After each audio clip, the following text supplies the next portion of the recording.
Awesome. Welcome, Internet. Welcome, people in the Zoom room to Beta Bagels. It's January 13th, 2021.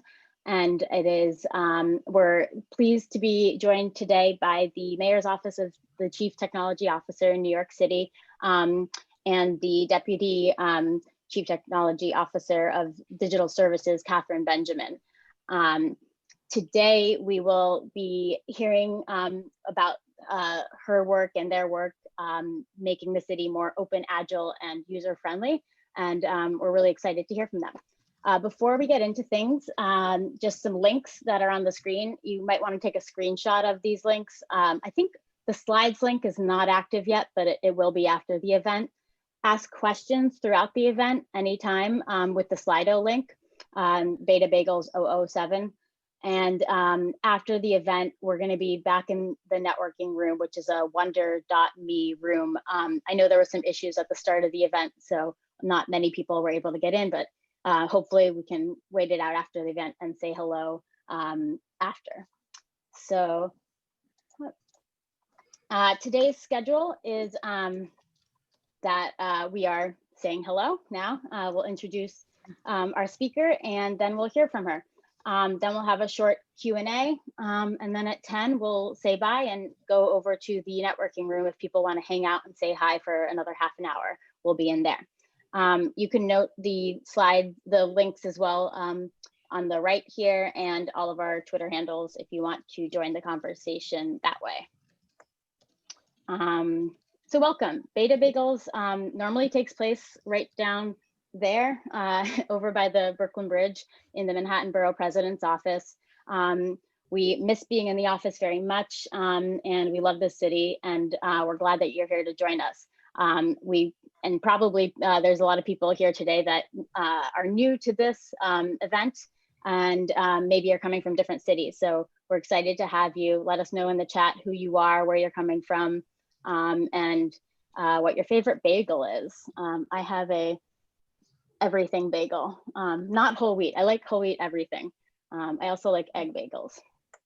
One thing we like to do at the beginning of our events, especially if they're in a physical place, is recognize the land that we're standing on. So New York City has a tremendous history, and particularly in the area where we're based in the Manhattan Borough President's office, the history of the Dutch colonizing the natives is pretty, it's a very interesting history, and we like to recognize that there were other people that came here before us, and looking into the future as we are transforming our city and our place, and doing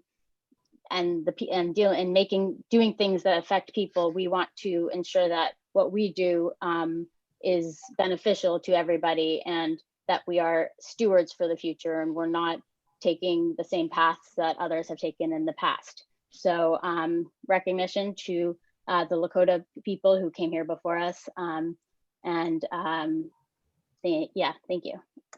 Noel has some great stories about that we can share in the networking event afterwards if you join us.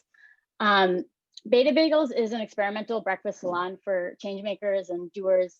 It started a few years ago. Beta NYC started it to bring people together who are interested in government, technology, data, design, and bringing better services to the city. So this is our 7th one. And in the past, we've had guests who've spoken about civic service design, but that's taking place in the city. The new algorithms management position, that's, I forget the name, AMPO is the acronym, but we've had many people come and talk about how they're using data or technology in the city to improve the experience for the people who live here.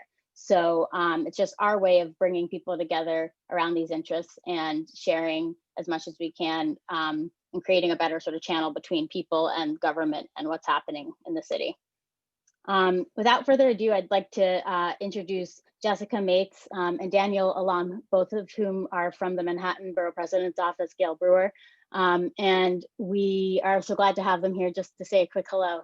Normally they kick off with us in the office with lots of bagels. Excellent. Thank you, Kate, and thank you. Welcome everyone to the Beta Bagels show. We're always very happy to be here. The slides of Noel in the office made me a little sad because, you know, being in the conference room is something I miss. I go into the office a lot and it's just very lonely there with me and a couple people. So, but I wanted to, I always like introducing Beta Bagels at our events and introducing Beta NYC at our events because they have been working with us for a long time in our office. And you know, when they started working with us, I had absolutely, literally no idea what they did. So you know, I knew that they, you know, technology something, data something, good work, no idea. And my understanding and appreciation for Beta NYC grew in a very selfish way because I started to recognize that the work they were doing could not only help the work that we were doing at the Borough President's office, but could actually help us do better and more work that was more relevant and needed in the city. So just very quickly how that grew, I mean, they started doing things like a, you know, very basic, they did a, you know, demographic analysis of our community boards, compared it to the demographics of the communities that the community board served, so we could understand the differences in how we needed to target our recruitment better. You know, pretty basic. Then they started developing tools. So, you know, we have board stat, which, you know, let community boards be able to manipulate 311 data such that they could use it to inform their decision-making for their communities. You know, then other tools came on board, SLAM, so we could look at, you know, decide about liquor licenses in a more comprehensive way instead of just sort of the random way it had been happening. Series of different tools. There are boundary maps where you could compare boundaries of different types of, you know, districts, council districts, community board districts, school districts, police precincts, after our variances tools. So a lot of housing tools, things that really helped us, community boards, communities, be able to use data in a way that could really enhance the work. And then the next piece that was really important for our office was data request, something they call RADAR, which I can never exactly remember what that acronym stands for, but it has to do with us being able to submit requests for data. And that has been just an amazing piece for us in the office because it informs everything we do. So whether we're working on a ULURP, a land use process, deciding how we're spending our capital money, or, you know, developing some really sophisticated and you know, meaningful policy work in our office, we've been able to request data. I give data requests sometimes for things that I have no idea if the data exists or if it, you know, how it can be useful, but the team at Beta NYC works with me and figures out how we can solve a problem or get to, you know, complete a project using the data that they're able to find and present to us. So it's been an amazing experience for our office, definitely for me personally, but really for the whole Borough President's office in really, you know, bringing our work to a whole new level. So, you know, I'm very, very happy to, you know, help welcome people and kick off these meetings because we've had this wonderful experience with Beta NYC. So I am going to be present for part of this meeting. My colleague Daniel Alam is here. He's our policy analyst that works on technology and a whole lot of other issues. And we look forward to the presentation and to continuing this work that I now understand what it is. So thank you and welcome. Thank you so much, Jessica. Oops, I have to turn off my Slack notifications. Sorry. If you need me, text me. The RADAR stands for Research and Data Assistance Request. So yeah, check it out at beta.nyc/radar. And it's open to now not only the NBPO, but other offices and community organizations. And my team who's here today, Emily Goldman helps run that, he and Inez James and Gabby Langston, who are both apprentices who graduated from our Civic Innovation Fellows program. They all work on those requests and are the power behind it all. So say hi to them if you see them in the chat or in the networking session. So next, Beta NYC, and I'm going to hand it over to Inej. Are things working on your end? I know you're having issues before. I right? think so. Could you guys hear me? Yep, perfect. Okay, great. All right, hi everybody. My name is Onej James. I'm a Civic Innovation Apprentice at Beta NYC. Now, for those of you who don't know, Beta NYC is a civic organization. Our goal is to improve digital inclusion and literacy in New York City through civic engagement, open data, technology, and design.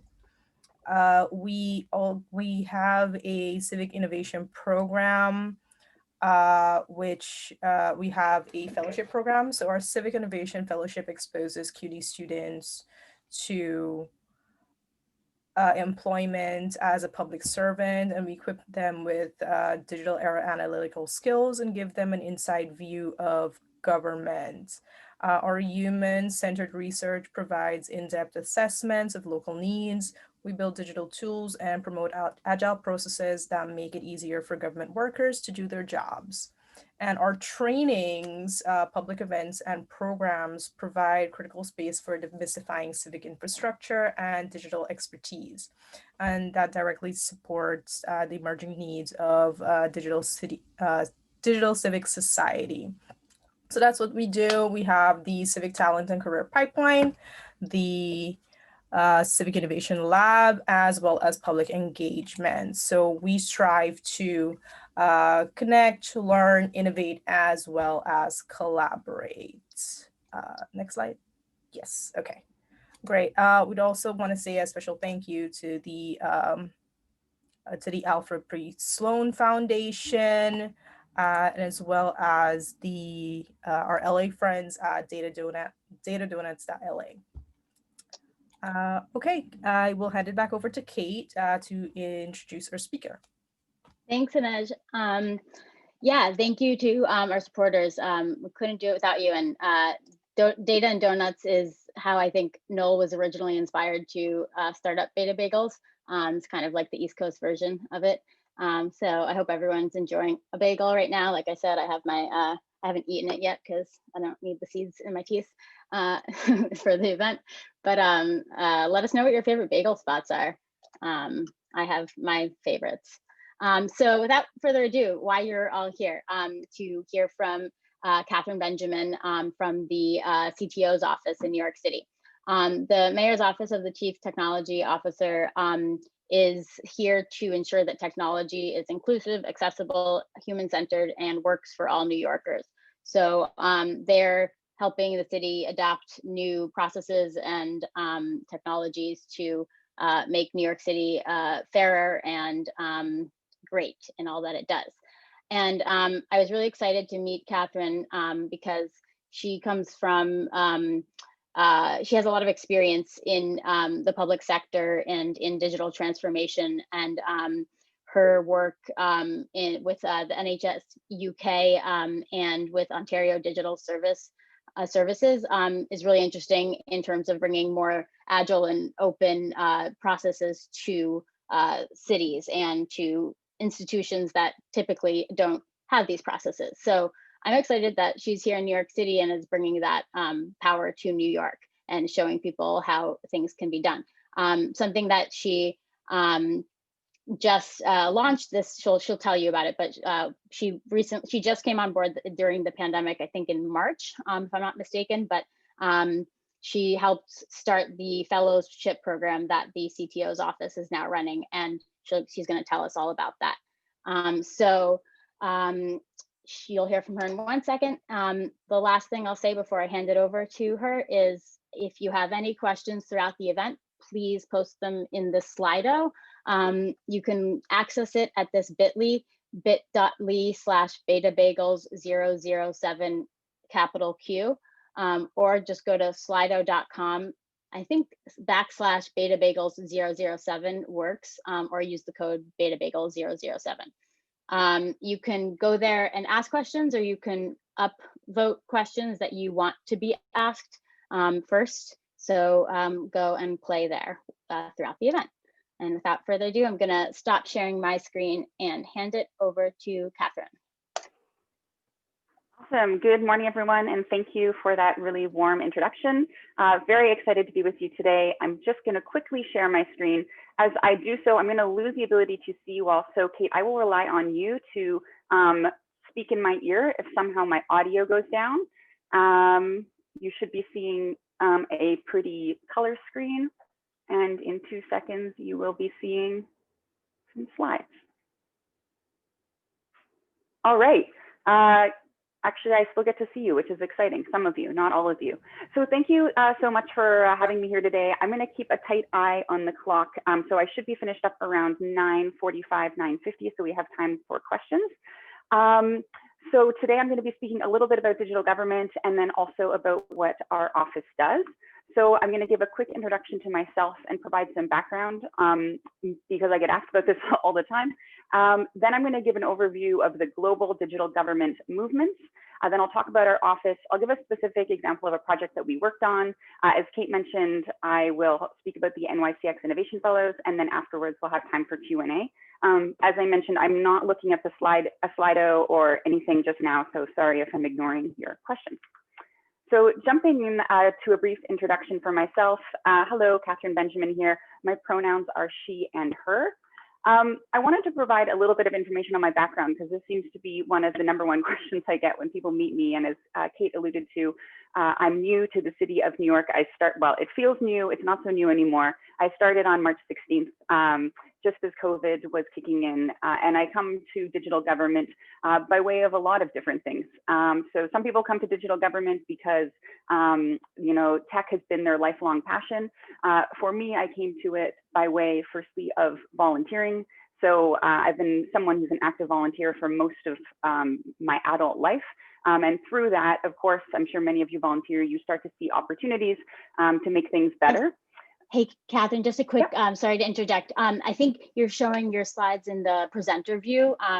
So you're going to want to find the tab that's like the big, these things are so confusing.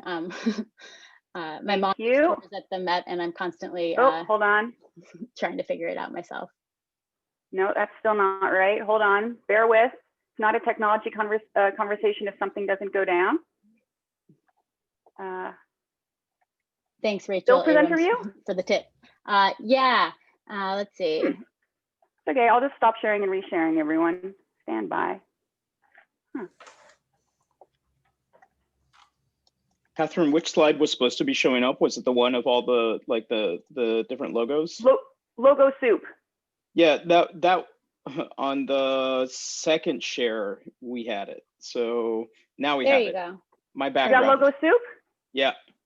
Awesome. Okay, thank you for interjecting. Thanks, everybody. All right. So, right, what was I talking about? Right. Government by way of volunteerism, and also government by way of sort of frontline work and support around case management. So I had done stuff like working at the Developmental Disabilities Association, working with people with Down syndrome or people who have autism, or doing things like working at Homerton University Hospital in the NHS, where I had a frontline role, working as a case manager or case management worker, doing outreach in the community. So being employed at a hospital, but spending all of my time with a backpack on the road, talking to people who might be experiencing homelessness or have other complex needs, and helping to bring those people into services if that's something they're interested in doing. And I call out that background specifically because when we talk about designing good digital government services and things that feel inclusive, I think it's incredibly important to have an understanding of who are the types of people who would use your services and what are those diversity of needs and diversity of experiences that inform the way those products need to be designed in order to resonate with the intended user. At that point, I sort of switched over from doing frontline stuff, which didn't have any particular technology angle, to moving really directly into a technology role when I moved to NHS England.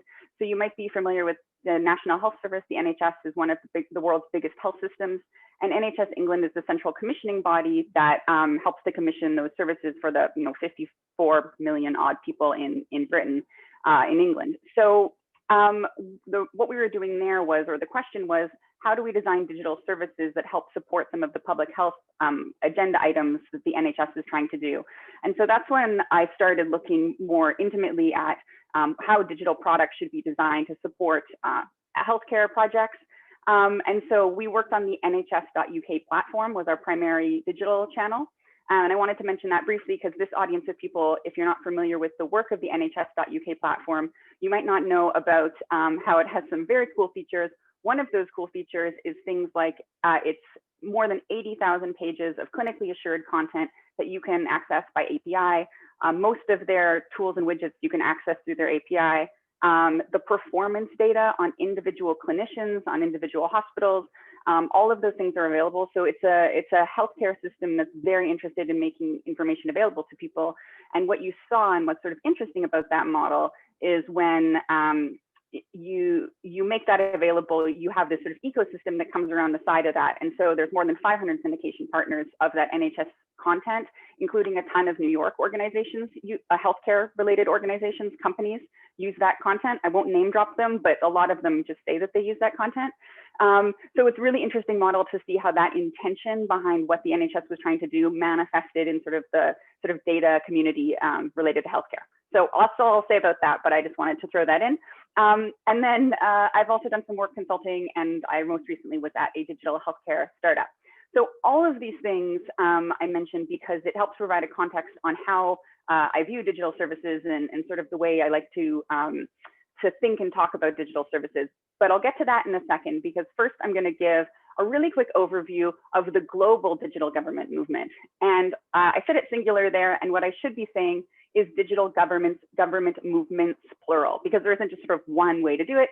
And of course, different people are doing different things, and a movement is, you know, a lot of people moving. They're not necessarily all working in a you know, one coordinated manner, but we're all sort of moving in the same general direction.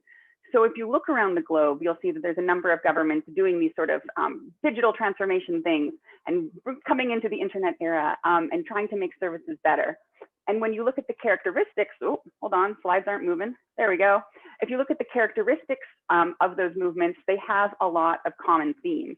So this is my second logo soup slide. And so these are some of the logos and icons of some of the players in the digital government space. By no means is this an inclusive list. It would be like just a whole slide of nothing but logos. There's tons going on in this space. But you look to organizations like in the US, you have 18F and the US Digital Service.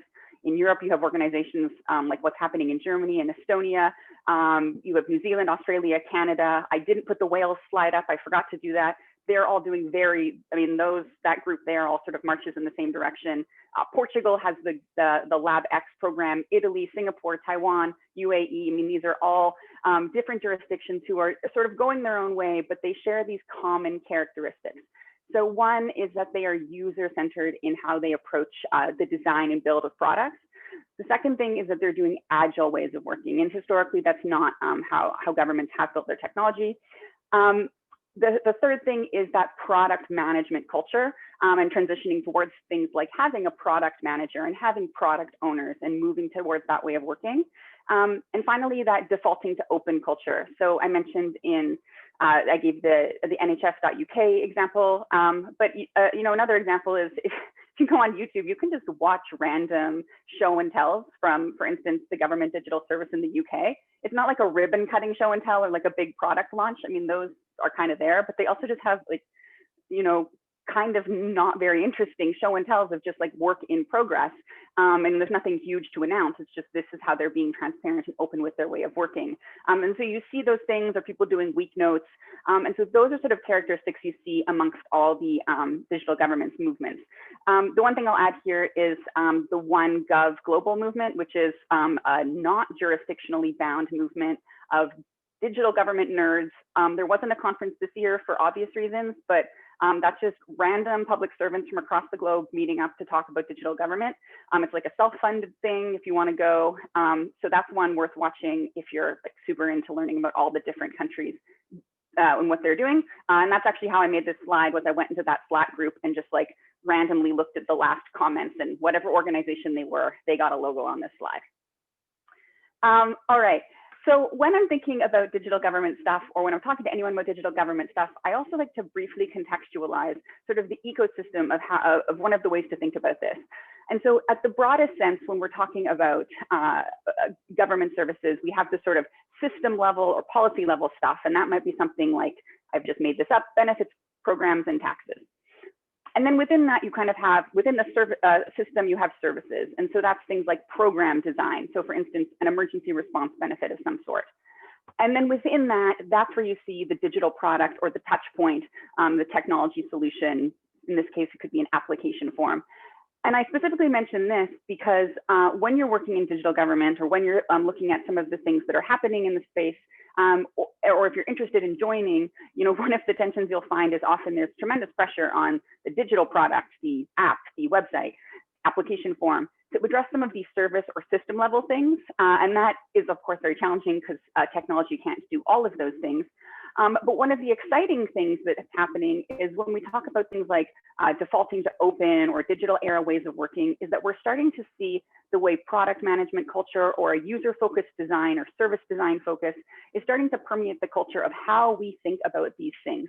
And so you start to see some really excellent examples. For instance, what you see coming out of the Ontario Digital Service about the way in which the digital service standard has been enshrined in legislation, and that actually comes through at a policy level, even though it really had its roots within the product level.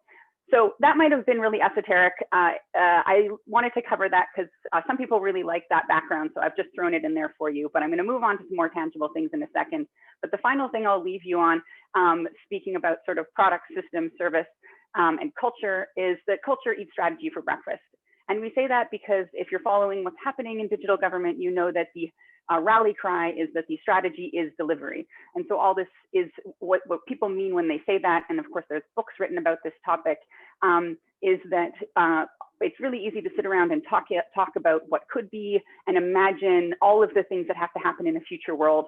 And that is important. One has to be forward looking, but equally, one actually has to start doing something. And in many cases, especially with technology, unless you're talking to an inside group of people who are really deep into technology, if you talk at an abstract level and you can't show something tangible, it's difficult to take people on the journey because they're not necessarily imagining the same thing you're imagining, or they might not understand how technology works. So it's difficult to get people corralled behind a concept or an idea if things aren't being shown. So the digital government movement often says the strategy is delivery. And sort of one of the three things that you'll see in these jurisdictions who are committed to this is this culture of just start, the idea that value can't be created until the work is put into the hands of users. So try to get to that MVP as soon as possible. The second thing is that you really want a minimum viable everything. So it's extremely tempting, especially in government where you're dealing with really, really, really complex broad reaching things, to want to put every single bell and whistle into everything always. But of course, we don't want to boil the ocean. So start with your MVPs and work in a sort of a hypothesis driven way to try to build out from there.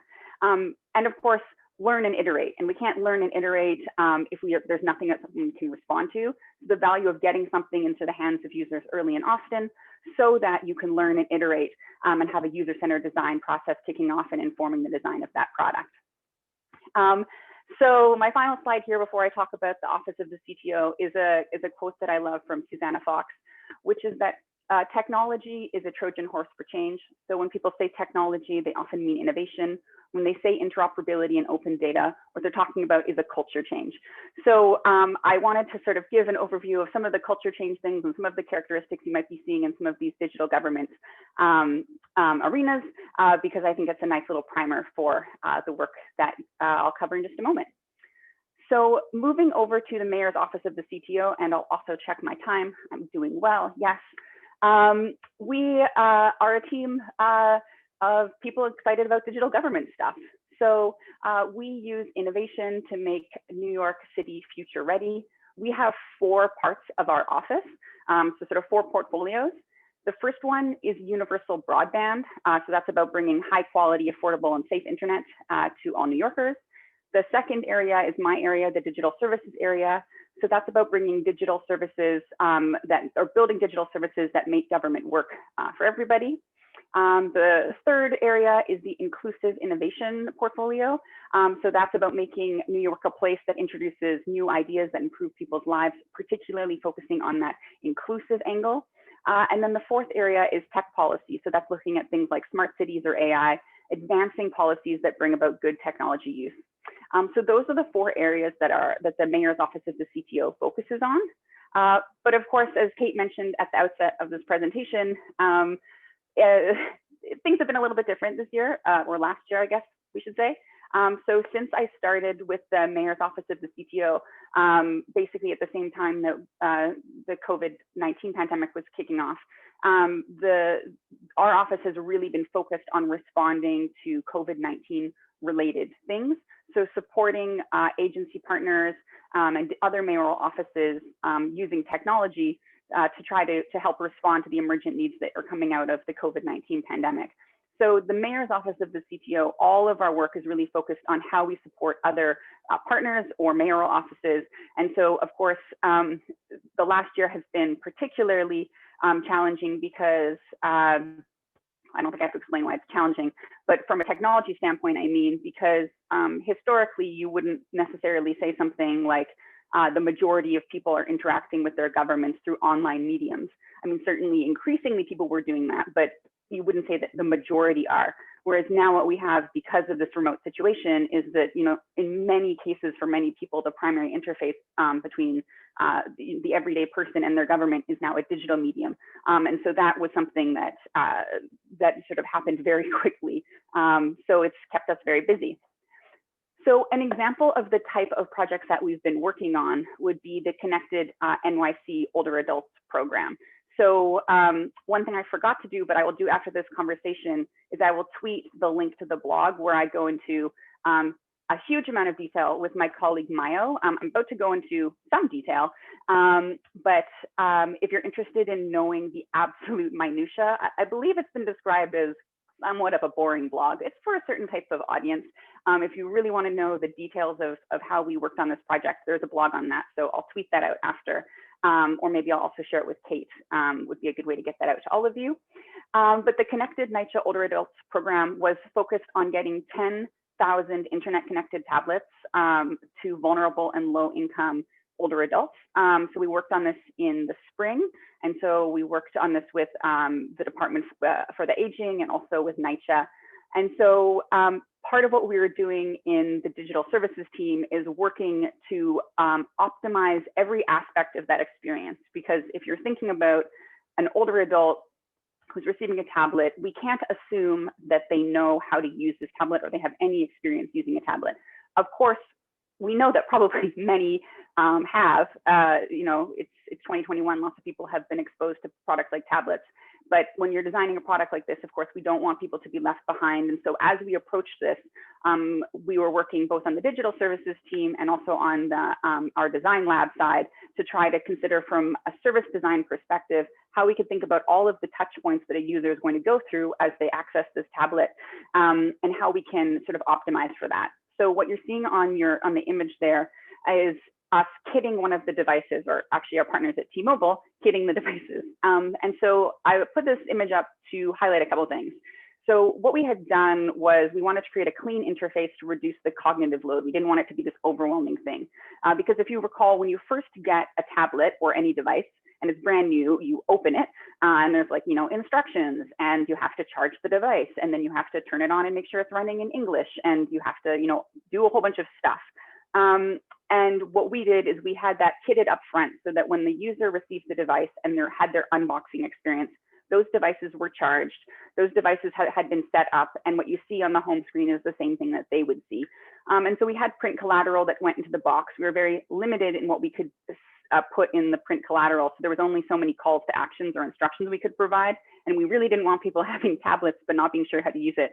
So a huge amount of effort went into designing and thinking through everything from how the person opts in and consents to receiving a tablet, to how they would experience the unboxing. And if they needed help, you know, part of the reason we wanted it kitted in this way is so that if they call, you know, one of the multilingual people speaking to them can communicate, well, you know, go the third icon in on the right to do X, Y, or Z. And so the sort of telephony support around this project, we wanted it to be as smooth as possible.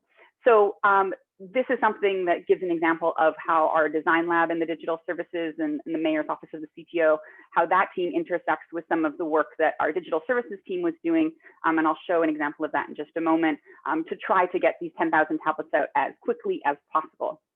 And so the project was focusing on areas with low broadband access. And of course, I don't think I have to tell this group that there's often a strong correlation between broadband access, poverty, and those communities that were hardest hit by COVID-19.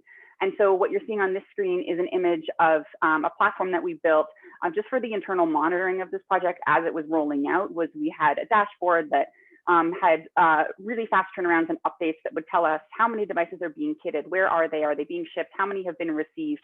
And that was something that the digital services team helped to stand up so that we could have really good oversight of where things were going, because as you can imagine, things were moving extremely quickly.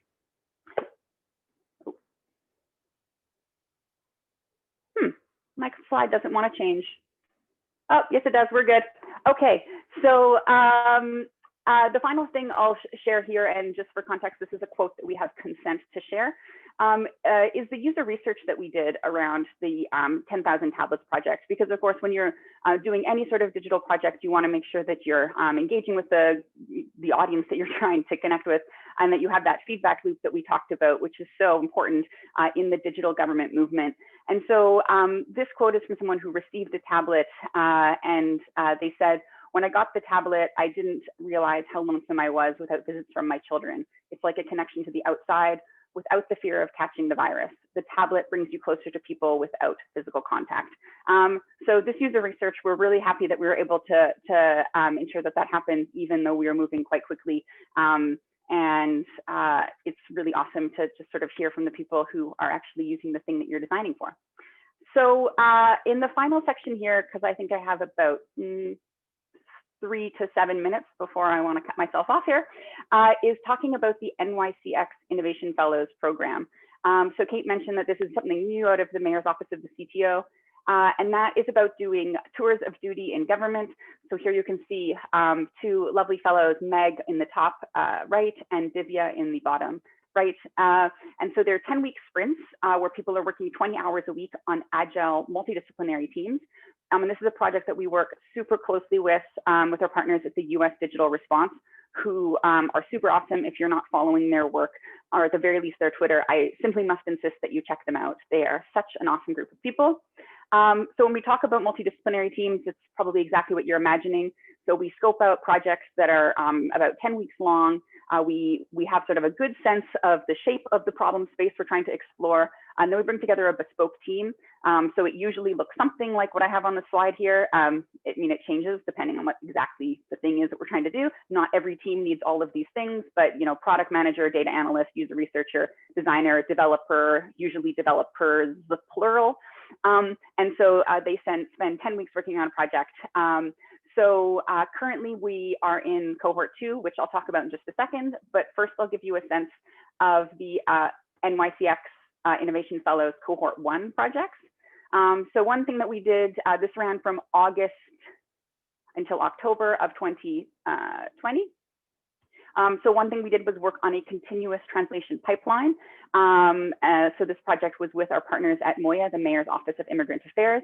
And this is project codename ELSA, which stands for Easy Localization System Access. Also, it's just a catchy name. And so that was one project in cohort 1. Another project we did in cohort 1 was just supporting some of the broadband work. And so trying to do some work around assets. And there was a third project, which I can't show an image of because of the sensitive nature of the data, but I will describe it for you, which is called the Anti-Bias Dashboard. And so that was with the Mayor's Office for the Prevention of Hate Crimes and Mayor's Office of Criminal Justice. And that project was focused on helping to map and visually represent where incidents of hate crime are occurring in the city, particularly related to COVID-19. Currently, we're in cohort 2 of the NYCX Innovation Fellows. So I can't show you the work in progress, but I can tell you the 3 partners. We're working with DFTA, the Department for the Aging, SBS, Small Business Services, specifically looking at MWBE businesses, and also with the Department of Finance. So those projects are in flight right now. We're in week, so I should know this. You have about 3 weeks left. And then some final thoughts just really quickly here before I turn it over to the Q&A, and I'll stop sharing my screen and check out the Slido and check out the questions, is just a heads up that we are hiring in our office for 3 new positions. So I will also tweet this out, but if you go to my Twitter, it's probably like 2 tweets down. So Director of Broadband Technology, Director of Data, Director of Digital Inclusion and Partnerships.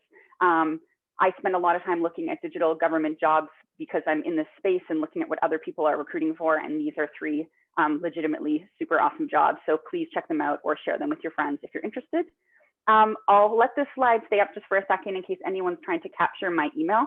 And then I will stop sharing my screen in just a moment. But otherwise, thank you so much for listening. I hope the overview, particularly around the digital government movements, was interesting. I'd asked some people who attend Beta NYC sessions if they thought the audience would like it, and they said yes. So I do hope that it was something that you're looking to hear about. But looking forward to chatting more with you about this work. All right, Kate, back over to you.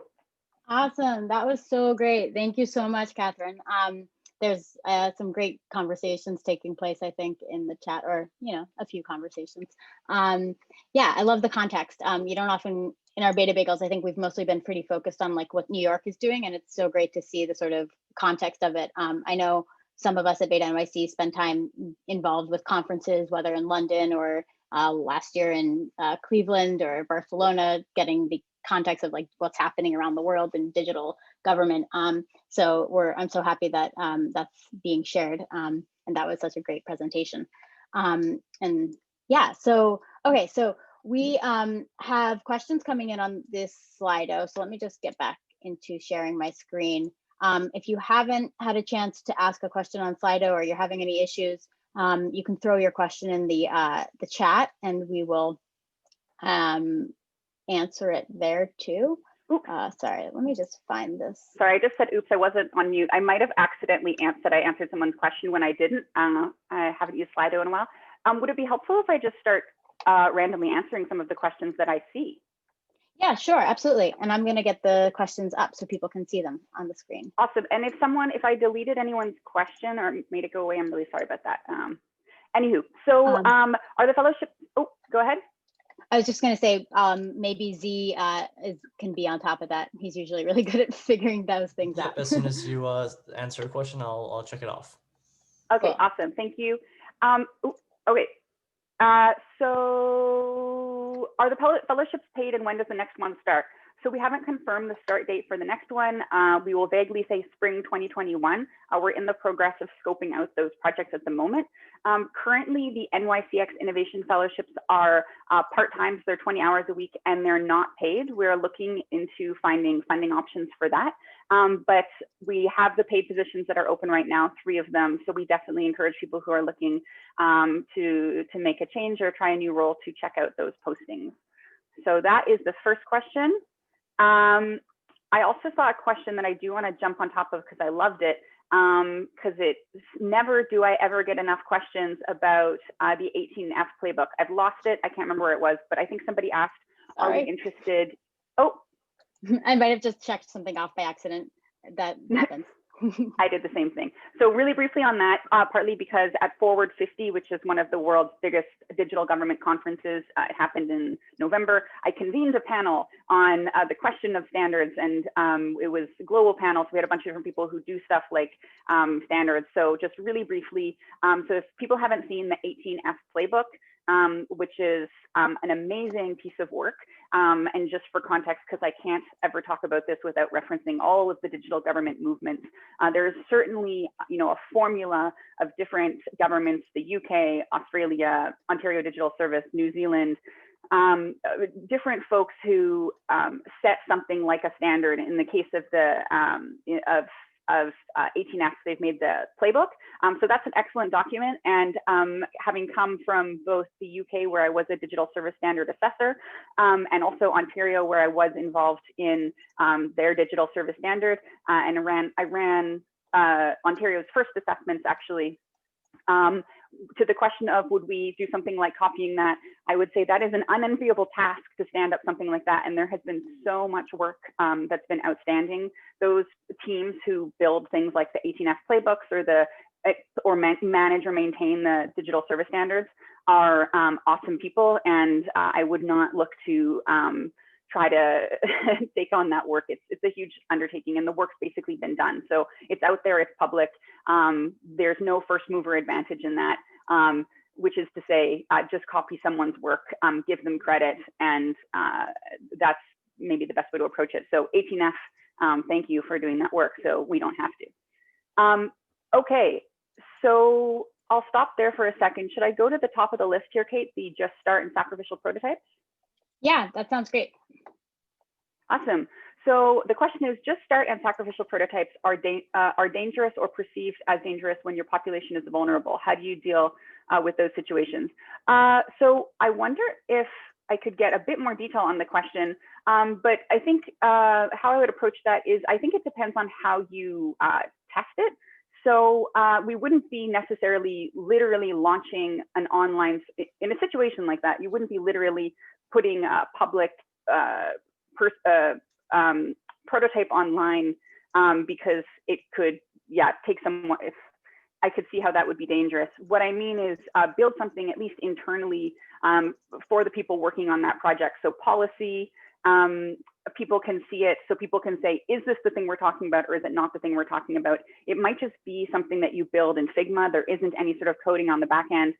It's just something to say, when we talk about, I mean, I'm trying to make it tangible. If we talked about a tool to help people reserve emergency shelter beds, so it wouldn't be something you put on the public facing internet, but something that you're doing and testing and getting people rallied behind. And then of course, the next step on that would be to do user testing with the actual population in question. And in that case, you'd be going about it in a very measured way. And so that would be, making sure that people are consenting and making sure that people understand that it is a prototype. So like any sort of engagement with vulnerable populations, I think that's how I would approach that. But I see that there's been more added to the chat here, so I will just read that. Yes, so Ankit's talking about like working within agency cultures and how to transform that. I know that has been a common theme and issues we've seen with friends who've worked in government and bringing this culture into the existing culture and how to do that. Yeah, so I think the final thing I'll add on that, because it sounds like there's a lot of nuance there, is certainly the move fast and break things is troublesome. So I think part of it also relates to the top-down support that you have for that new way of working. And so have people been briefed about what sort of culture change you're trying to produce? And you do feel like you're repeating yourself constantly. I was told when I worked in the UK, you have to repeat it. And then when you think you can't repeat it anymore, repeat it 20 more times, and then people will start to understand. And so I think partly making sure that people understand the difference between showing something that's just a prototype and showing something that's definitely the thing that we're going to do. I think the thing that we're touching on here, though, is that as soon as you make something tangible, some people are like, whoa, now we're doing an app that looks exactly like this, to which you're saying, no, we're not making an app that's exactly like this. I just made a prototype to give an example of the concept of an app and how the concept of the app works. So that starts to, inherently, as you're building anything, tension will be produced out of that. So I'd say that it's not a super easy thing to do. I don't have a snappy answer to that question, but I know exactly what folks are referring to.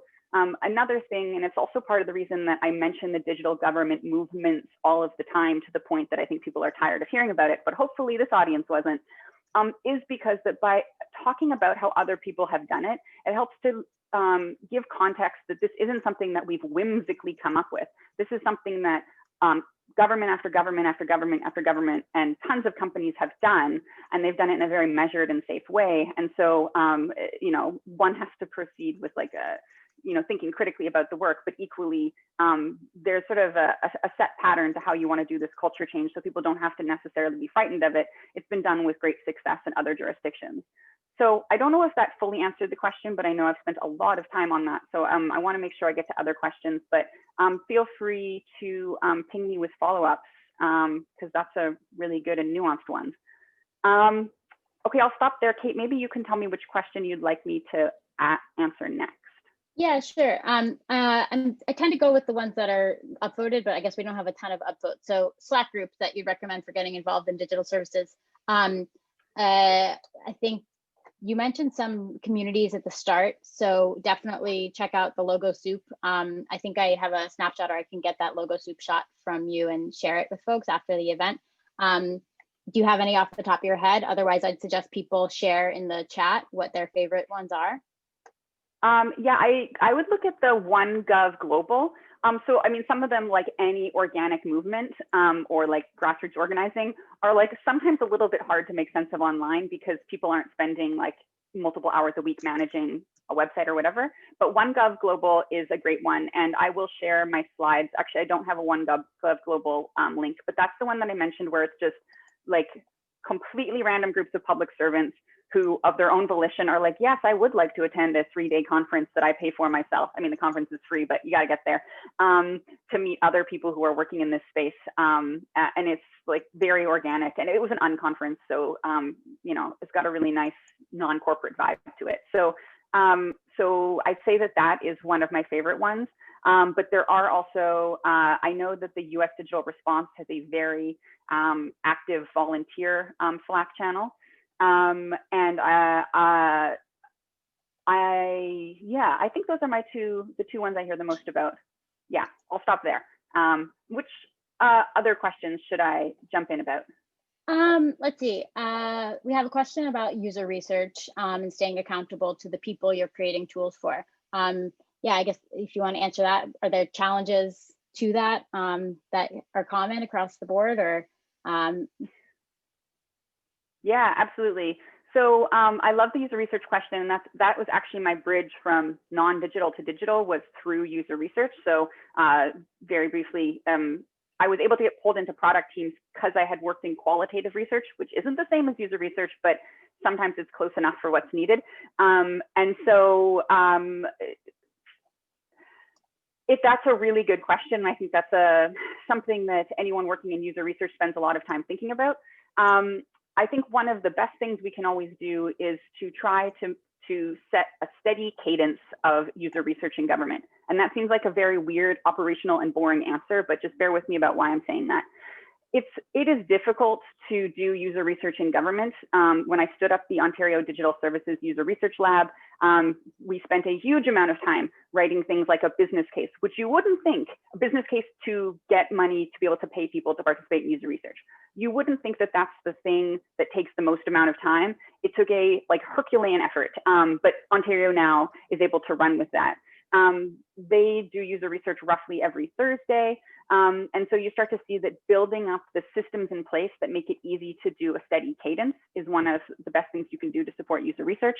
And by extension to the question, which now I can't see anymore, but I think it was something to the effect of, and how do you stay accountable to people? So I think trying to make sure that every time you do user research, you're not having to start again from scratch and get new consent forms and find a new way to recruit and all of these things, but actually start to embed that in the culture change.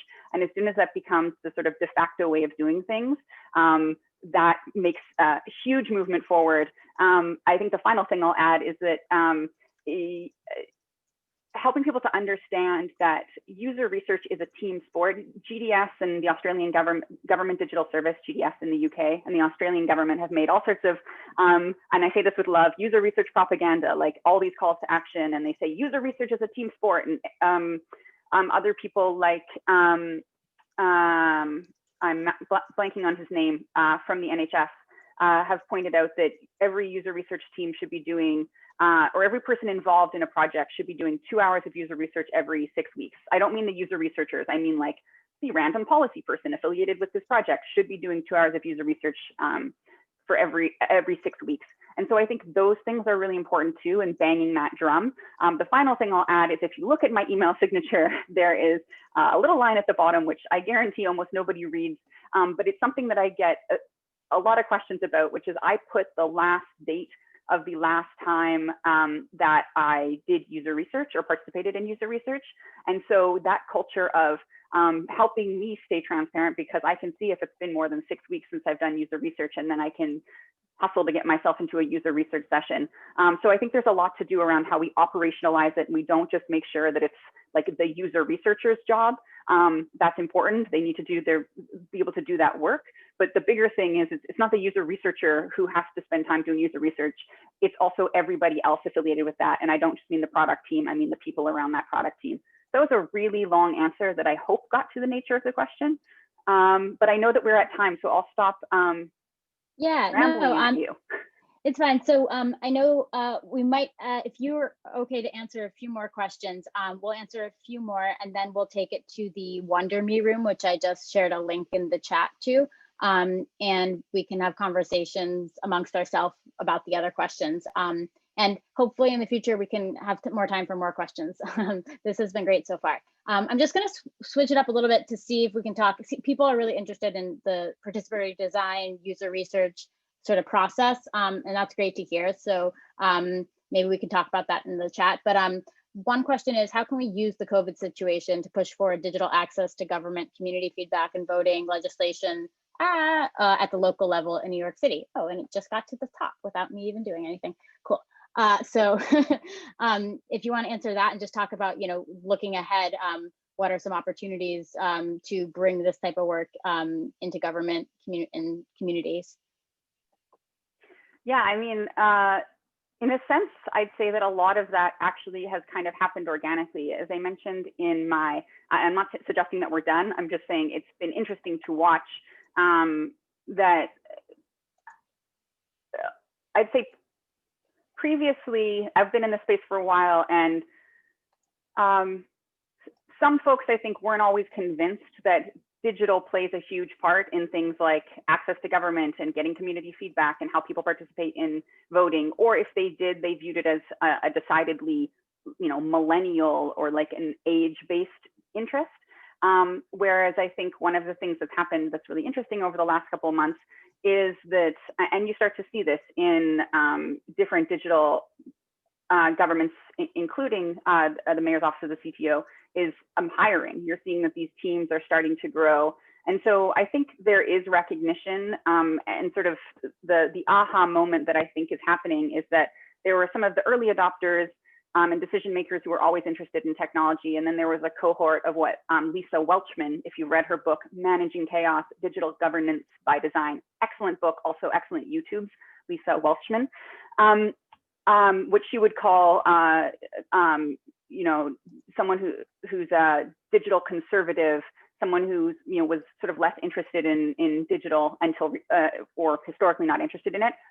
A lot of those folk in the last year are sort of coming around and more interested in how this works. So I think to a certain extent, it's about helping, the people who are having these aha moments to see what the opportunities are, and then also to focus on the meaningful opportunities. Another thing that sort of drew me into digital government and technology, especially when I wasn't on the technology side, was that a lot of the problems are not technology related in nature. So someone's like, this is a technology problem, but once you scrub in, you're like, oh, I think we're actually overthinking the technology aspect here. This is a lot of people processing and just like sensible allocation of a thing in a system. And I mention that specifically because often when people are interested in technology, they think about the biggest, fanciest, most complex application of something. And often it's actually just really simple, seamless, common sense information logistics and doing things like, I talked a little bit about our design lab, but applying a service design mindset and doing things like, has anyone built a blueprint that maps the entire user journey, the lines of visibility of what people can see and what people can't see, the technical infrastructure that supports everything. And that's how you make that sort of simple, seamless, and intuitive user journey. And those things have to, and thinking about those things up front rather than sort of overly focusing on what is the fanciest technology that could solve this problem. So I think, there's an appetite for it, which is great at the moment, and helping to make sure that that appetite is directed towards, the lowest hanging fruit, because a huge amount can be done right there, and not sort of jumping ahead to very complicated. The answer to everything is not blockchain, is how I will summarize that. So happy to chat more about that. Thank you, Brian Murphy. KISS, excellent. Yes. Well said. I know Noel and Z, you both are checking out the chat, and Emily too, I think. If you have any questions you'd like to put up, feel free to come on and say. One question I thought was just specific and maybe a simple answer, or not so simple, we'll see. Do you have any insight into what NYC has done to minimize the digital divide for students and people in need of technology during the pandemic? aside from the work you've mentioned, I guess. Yeah, so there's a bunch of work going on. If you've had an opportunity to look at, we released the Internet Master Plan last year. So that was just before the COVID-19 pandemic, and that really sets out the agenda and the approach for addressing the digital divide. I haven't worked on any DOE projects specifically or our team, but absolutely it's something that we spend, I mean, it's a whole portfolio portion of our office. So, you know, a big part of that is things like the 10K tablets project, and we get a lot of questions that we answer about how other agencies can replicate that model. And I think also there's the bigger thing of course, the broadband access, and that's a huge area of work that we're working on alongside a bunch of different partners. So, so there's sort of the things that we've done that are sort of really small and tactical in nature. And then there's these larger interventions that, of course, because they're much bigger, take a little bit longer to bring to life, but those are absolutely in motion. And the best place to read about that in a lot of detail is the Internet Master Plan, if you haven't had a chance to look at that, and that is available on our website. Great. I see a question and I'm curious to learn more about this. So maybe I'll ask it. Why doesn't each government service have a publicly available Net Promoter Score? I know there are some Scandinavian governments doing this. If you like that, go ahead. Oh, sorry. So if you like that question, please check out the UK Government Digital Services, I want to say it's performance platform. Well, so they have, I want to say, oh, it's 777 services online. I believe that's the number only because it's such a random 777. So things like that, it's not the same as Net Promoter Score.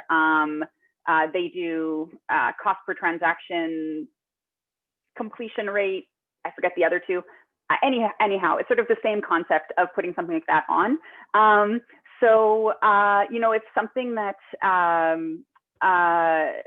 Net Promoter, I'll put aside Net Promoter Score because some people really don't like Net Promoter Score. It's something that we used in the Ontario Digital Service. We didn't put it publicly online, but we would ask that as a follow-up with some of our engagements. So yeah, I think it relates sort of to the culture change question, and also to the extent that some of the organizations consider themselves in that sort of more service provider-y, you know, it has a little bit of a corporate sense to it. If they sort of align with that thinking, then people tend to work in that way. Some of those things are already happening internally, but I think it's absolutely a great question.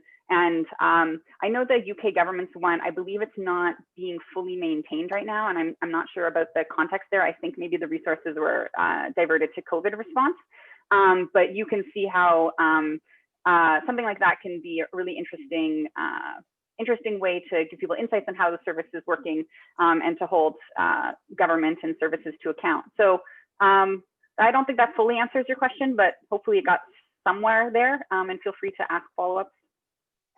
Yeah. Okay, so I know I told you this was ending at 10 and that you could come into the networking room, so I don't want to hold you any longer. And I really appreciate you coming over at 10 a.m. And everyone else, you as well. I think these are really awesome questions. We'll make a list of them and bring them with us. I don't know. We'll try to get them answered in some way. Or maybe some of them seem also like they could be directed to other teams, like the data team and other departments. So thank you so much. I'm going to, what am I even sharing right now? Okay. Just to finish off, we like to give everyone the chance to make any announcements that they have. Whether it's you're looking for a job, you have a job announcement, you have an event coming up. So throw it in the chat. I am echoing. Am I echoing? I'm sorry, maybe I'm talking too loudly. If you have something, please share it in the chat or come off mute and say it now. Like we said, the CTO's office is hiring.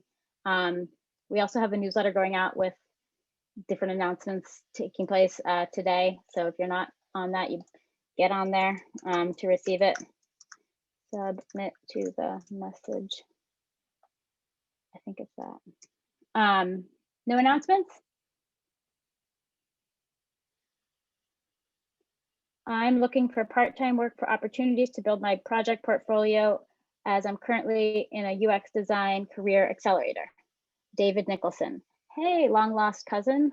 Cool. And there's a blog or blog mention. Awesome. School of Data. Yes, that you read my mind.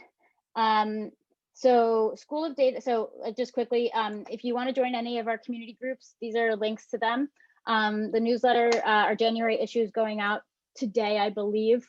So you can receive that with things that we've been up to and things that we've been reading and whatnot. So check that out.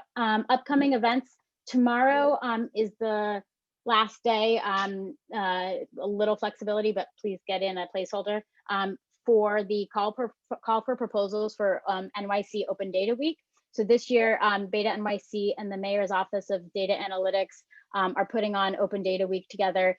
And our annual conference, School of Data, is kind of integrated throughout the week as this home School of Data. So anything that's taking place during Open Data Week that is a workshop or sort of demo will be considered a School of Data event. So that's going to be how we're, and we'll have some other ways that people can come together throughout the week. But if you want to submit a session, if you have a project you want to share, if you have a panel you want to organize, if you have a mapping event on the street that you want to organize, like get people creating data about, I don't know, street signs, or maybe you talk to somebody first about what the needs are. Do it, put in something. It doesn't have to be fully fledged out. It can just be a butt of an idea. We want to hear from you. We want great events for people to attend this week and learn about New York City open data and what other people are doing around the world. We also, so that's tomorrow is the deadline at 10 p.m. I think I have a link. Sorry, the link's not there, but it's on the next slide. Next week, we have an open data journey to the parks. We're going to be talking about how you can use open data to explore parks and understand how they're financed and maintained in New York City. And then, like I said, or I didn't say, New York City Open Data Week is taking place March 6th through 14th. So it's a event that celebrates the open data law that was passed back in 2012. And it is a festival of events and activities for people to learn about open data and this type of thing, civic technology and what's happening.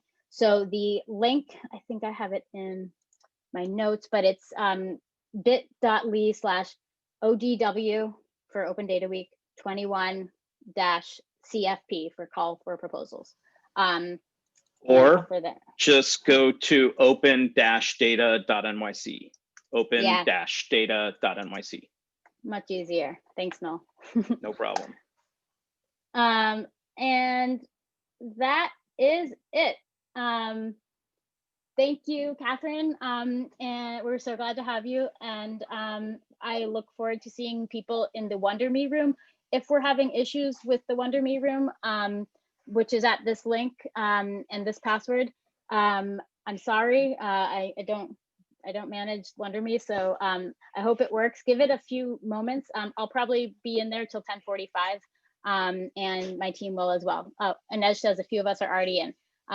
So yeah, if you're having issues, sometimes just waiting it out and refreshing helps.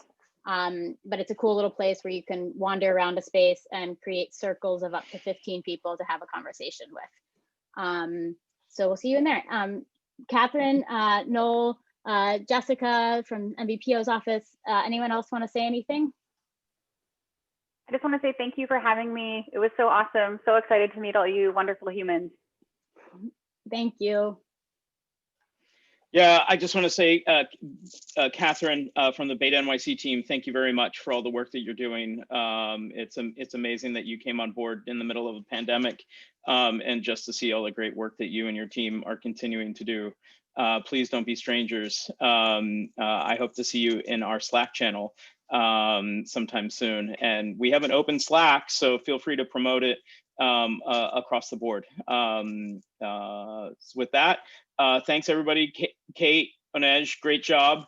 we'll process this video and it'll be up on the internet hopefully by the end of the week. So thanks everybody. Stay safe, stay warm, stay fed. We'll see you at the next one. Thank you. Bye.